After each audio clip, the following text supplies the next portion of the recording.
অধিবেশন শেষ হয়েছে, 2 মাস প্রায় সংসদ চললো। এখানে দেখলাম যে ওই সেই উবায়দুল কাদেরের মতো কিছু লোকের আনাগোনা দেখলাম। সেটা হলো উবায়দুল কাদের শেখ হাসিনাকে কবিতা শুনাইয়ে এমপির থেকে প্রতিমন্ত্রী হয়েছিল, যুব ক্রীড়া প্রতিমন্ত্রী। তারপরে আর একটু বেশি কবিতা শুনাইয়ে উনি প্রতিমন্ত্রীতে ফুল মন্ত্রী হয়েছিল। তারপরে এরকম কবিতা ছন্দ শুনাইতে দলের সেক্রেটারি হয়ে গেছিল, প্রায় 3 টার্ম সেক্রেটারি ছিল দলের। তো প্রমোশন হয়েছে।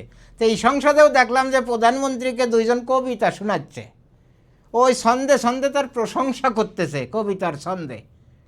তারপরে ওই সময় ছিল মমতাজ নামে এক এমপি, সে গান শোনাইতো প্রধানমন্ত্রীরে।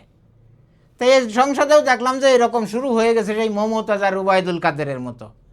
তো উবায়দুল কাদের হওয়ার জন্য দেখলাম যে অনেকে মোটামুটি লেগে গেছে। আমরা আর কোনো উবায়দুল কাদের ওই কবিতা শোনায় প্রতিমন্ত্রীত্বে মন্ত্রিত্বে দলের সেক্রেটারি হোক, এটা চাই না। আপনারা ভালো কথা বলবেন, জনগণের পক্ষে কথা বলবেন সংসদে, বলে তারপরে প্রধানমন্ত্রীর দৃষ্টি আকর্ষণ করবেন।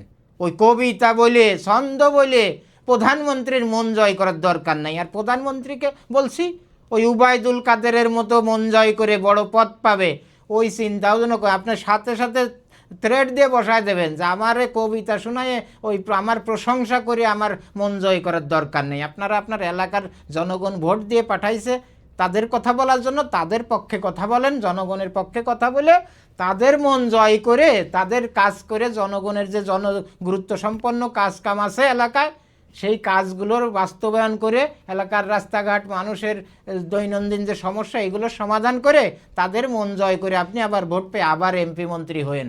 আমাকে কবিতা শোনাইয়ে, আমার গান শোনাইয়ে আমার মন জয় করা যাবে না। আমার মন জয় করার কোনো প্রয়োজন নাই।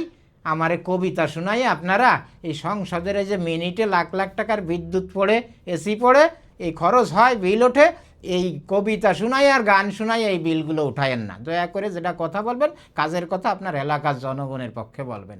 এই কথা প্রধানমন্ত্রী সাহেব আপনি বলে দিবেন সবাইকে, 300 জন এমপিকে।